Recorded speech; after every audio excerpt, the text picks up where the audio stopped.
अगर आपको बोलना है मेरे पास आपके लिए एक सरप्राइज़ है, you can say in English I have a surprise for you. I have a surprise for you. या फिर आप बोल सकते हैं I got a surprise for you. I got a surprise for you. मेरे पास आपके लिए एक सरप्राइज़ है।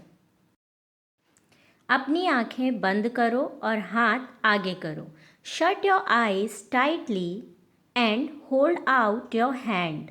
Shut your eyes tightly and hold out your hand. मैंने यहाँ पे टाइटली का यूज़ किया है। इसका मतलब है अपनी आंखें कसकर बंद करो, यानी ज़ोर से बंद करो। तो आप इसे ये भी बोल सकते हैं shut your eyes and hold out your hand. Shut your eyes and hold out your hand. माँ मुझे गोद में ले लो। बच्चा हमें बोलता है मम्मा मुझे गोद में ले लो, तो उसे इंग्लिश में कैसे बोलेंगे? Mamma please hold me in your arms. Mamma please hold me in your arms.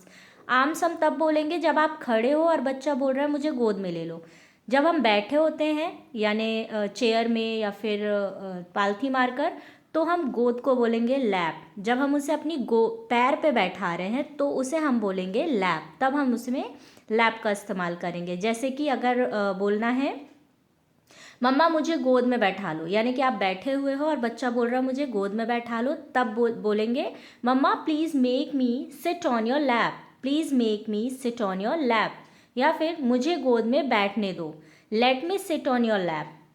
Late me sit on your lap. तो ठीक है, आर्म और लैप में यही डिफरेंस है। अगर आप खड़े हैं तो उसे हम बोलेंगे होल्ड इन योर आर्म्स, यानी अपनी गोद में ले लो। और अगर आप बैठे हुए हैं तो सिट ऑन योर लैप, तब वहाँ पे हम लैप का यूज़ करेंगे। So the next sentence is आपका बच्चा बहुत प्यारा है। अगर आपको बोलना है कि आपका बच्चा बहुत प्यारा है तो इसे इंग्लिश में आप बोल सकते हैं your baby is so adorable. Your baby is so adorable, यानी बहुत प्यारा है। रॉक, रॉक का मतलब होता है झूला झुलाना। अगर आपको बोलना है बच्चे को झूला झुला दो, rock the baby. Rock the baby. Cradle यानी कि पालना। बच्चों का जो झूला होता है जिसे हम पालना बोलते हैं उसे हम इंग्लिश में बोलेंगे क्रैडल। पालने को झुला दो, rock the cradle. Rock the cradle, पालने को झुला दो, rock the cradle.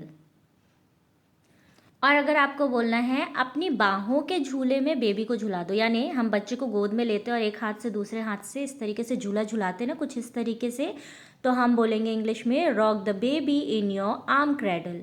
Rock the baby in your arm cradle. Rock the baby in your arm cradle. बच्चा क्यों रो रहा है? Why is the baby crying? Why is the baby crying?